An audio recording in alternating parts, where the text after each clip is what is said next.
Alors, bonjour et bienvenue dans cette nouvelle vidéo de découverte de Blender 2.6. Donc, je suis encore en pleine découverte de cette toute nouvelle version de Blender, qui a des bons côtés, qui a des mauvais côtés, qui est assez déstabilisante, dans lequel on perd ses repères. Même des gens qui utilisent Blender depuis plus de 13 ans, comme François Grassard, perdent leurs repères. Il a dit, lui, il a fallu une semaine pour retrouver ses repères dans Blender. Donc ça, c'est pas mal. Les outils qu'on a ici, ils sont vraiment pas mal. On peut se déplacer comme ça. On se déplace sur un plan. Voilà, ça c'est pas mal. Ça fait pas perdre les repères. Voilà, sur le plan des X, sur le plan des Z. Voilà. Le plan, en fait, le plan de la couleur, on tourne autour du plan dont c'est la couleur. Donc là, on déplace, on déplace sur tous les plans, sauf sur le plan de la couleur ici. Le rouge, c'est l'axe des X, le bleu, c'est l'axe des Z, et le vert, c'est l'axe des Y, qui va dans ce sens-là. Donc ici, tout sauf l'axe des X, des Z, non pas des X, tout sauf l'axe des Y, tout sauf l'axe des X. Voilà. Ensuite, on a tout pareil, on a le panneau de propriété, on a l'outliner qui est un peu amélioré. Vous voyez, il y a beaucoup plus de signes et plus de symboles. Comme dans les symboles sont plus visibles aussi, on voit directement ce que c'est. Là, ici, on peut cacher la vue de la caméra, on cache le cube. Voilà. Ici, on peut cacher la lampe. Pour l'ajout d'objets, ici, on peut ajouter ici directement. Ou alors on fait Shift A, comme avant, pour ajouter des nouveaux objets. Donc ici, on a tous les nouveaux objets. J'adore, moi, les nouveaux designs. Ils sont vraiment beaux. Avant, c'était un peu...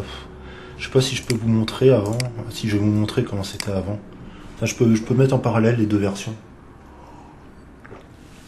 C'est pareil, toutes ces vidéos, là, je vous préviens quand même, je les fais en total impro à chaque fois. Ça me permet de maintenir un rythme assez important de vidéos. J'ai envie de maintenir un rythme assez important maintenant sur cette chaîne-là, parler que de Blender sur cette chaîne. J'aurai d'autres chaînes pour parler d'autres choses, d'autres logiciels de 3D notamment, que je vais tester. Et je meuble pendant que l'autre version de Blender s'ouvre. Normalement, mon logiciel de capture, je l'ai paramétré pour pas que ça interfère trop avec les versions de Blender. Avec mon CPC qui a un peu de mal. J'ai mis 15 images par seconde, normalement, bon. Ça devrait être bon. Donc en attendant, oui, oui, je trouve ça beaucoup plus joli, voilà, les têtes de singe, voilà, c'est beaucoup plus des contours. Ils ont fait les contours, et rien qu'avec les contours, on arrive à voir ce que c'est, quoi, le plan. Le plan pour les métaballs, Donc forcément, là, du coup, ça crée un plan un peu arrondi, il est très épais. Puisque c'est le plan, ici, c'est le plan des métaballs. Mais bon, ça, on n'a rien inventé, ça existait déjà avant. Toutes les figures de base, les grilles, on peut ajouter les images de fond. Donc là, on va choisir un background, mettons. On va choisir tennis 1, tiens. Voilà, donc ça c'est une image de background. Image de background qu'on peut quand même déplacer. Et comme je l'avais montré dans un ancien tuto, on peut drag-dropper directement du bureau l'image. Donc le Grace Pencil, voilà, donc l'ancienne version, la 2.78, celle-là. Et donc là, je vais faire Shift A, déjà on n'a pas Add et tout.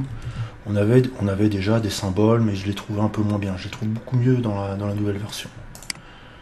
Voilà, c'est tout.